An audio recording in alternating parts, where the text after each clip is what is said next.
Praise lord. ప్రభువైన యేసు నామములో అందరికీ వందనములు. ఇది దేవుని వాక్యం నుంచి కీర్తనలు 25వ అధ్యాయం 15వ వచనం.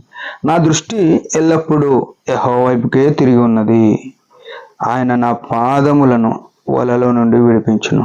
ప్రేమైన వాళ్ళారా, కీర్తనకారుడు దావీదు రాసిన మాట ఇది.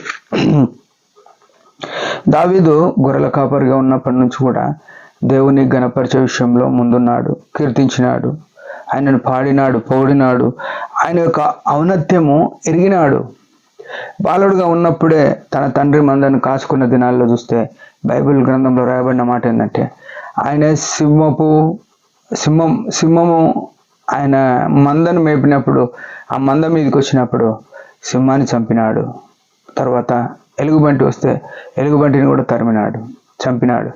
ఈ గొప్ప బలమైన కార్యాలు చేయడానికి ఈ బాలునికి శక్తి ఎక్కడి వచ్చింది అని మనం ఆలోచన చేయగలిగితే, మనం ఏమైనా చంపగలుగుతామా అంటే ఏం చంపలేం.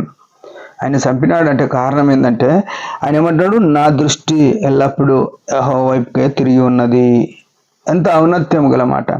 యేసుక్రీస్తు ప్రభును శిలువ రక్తం ద్వారా అంగీకరించిన మనము, ఆయన శిలువలో ప్రాణమిచ్చుడు ద్వారా రక్షింపబడిన మనము, ఆ శిలువను చూసే విషయంలో, యేసు ప్రభు ఔన్నత్యాన్ని చూసే విషయంలో ఈనాడు ఎంతవరకు మనం సరిగా ఉన్నాం అనేది మన జీవితాలు మనం సరి చేసుకోవాలి. ఇక్కడ భక్తుడు ఏమంటాడంటే, నా దృష్టి ఎల్లప్పుడూ యెహోవా, ఆయన దృష్టి ఎల్లప్పుడూ యెహోవా వైపు ఉన్న కారణాన ఈ లోక సంబంధమైన శత్రువులు, లోక సంబంధమైన బలము, లోక సంబంధమైన కష్టాలు అవి ఏమాత్రము ఆయనకు ఇబ్బంది కలగకుండా, హాని చేయకుండా ఆ దేవుడు చేసినాడు.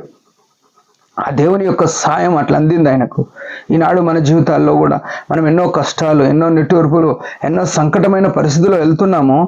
కానీ తప్పేం చేస్తున్నామంటే ఆయన వైపు చూడట్లేదు.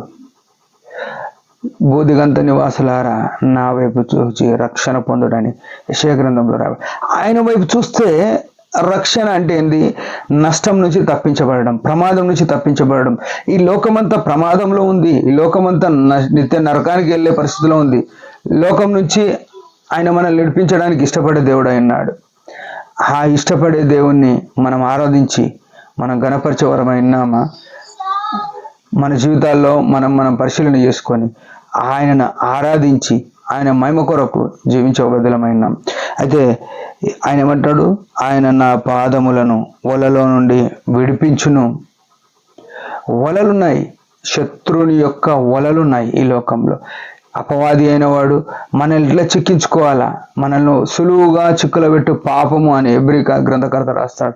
ఆ సులువుగా చిక్కుల పెట్టే పాపాలు మనల్ని చిక్కుల్లో పడేయడానికి, వలలో పడేయడానికి. అంటే ఎందుకంటే దేవుని దగ్గరికి, యేసు ప్రభు వైపు మనం చూడకుండా ఈ వలను చూసుకోవాలా, ఇక్కడనే భూ సంబంధమైన వాటి మీద మనసు పెట్టుకోవాలని శత్రువు మన ఎదుట అక్కడక్కడ ఊరి ఒడ్డుతూ ఉంటాడు. వాటి నుంచి విడిపించే వారు ఎవరంటే యెహోవా వైపు తిరిగితే, యేసు వైపు తిరిగి మనం ప్రార్థన చేయగలిగితే ఆయన మాత్రమే విడిపించేవాడైనాడు. ఈ భక్తుని యొక్క జీవితంలో ఎన్నో శ్రమలు, దావీదు యొక్క జీవితంలో అన్ని శ్రమలన్నిటి నుంచి విడిపించినాడు దేవుడు. ప్రియమైన వాళ్ళారా, ఉదయకాలం దావీదు దేవుడే నీ దేవుడు, నా దేవుడు అని మనం ఎరిగి ఆయనను మొరపెట్టి, ఆయన దగ్గర కనిపెట్టి, ఆయన వలన సహాయం పొందే వరమై ఉండాలి, ఆయన వలన ఉపకారం పొందే వరమై ఉండాలి. మన జీవితాలు ఎట్లున్నాయి? మన మనసులను ఎంతో మందిని హెల్ప్ అడుగుతాం, అనేక సార్లు అవసరం కొద్ది సాయం అడుగుతూనే ఉంటాం, కానీ ఎవరు సాయం చేయరు. ఈ దేవుని వైపు యెహోవా వైపు కనులెత్తి చూసినప్పుడు ఆయన సహాయం చేసే దేవుడు, మాట తప్పని దేవుడు. ఆయన వాగ్దానము నమ్మదగిన వాగ్దానములు. నా జీవితంలో తన వాగ్దానాలు ఎత్తిపెట్టి మనం ప్రార్థన చేసినప్పుడు మనకు సంపూర్ణమైన సహాయము, సంపూర్ణమైన ఆదరణ ఇచ్చే దేవుడు అయినాడు. ఆయన సంపూర్ణమైన మేలు ఇచ్చే దేవుడు అయినాడు. ఉదయకాలం ఆయన మీద ఆధారపడి జీవించుదాం. దేవుడి మాట దీవించిన ఒక చిన్న ప్రార్థన. పరమ తండ్రి యేసు ప్రభు నామములో వందనాలు. ఉదయకాలం ఇచ్చిన ఆయుష్ని బట్టి స్తోత్రం.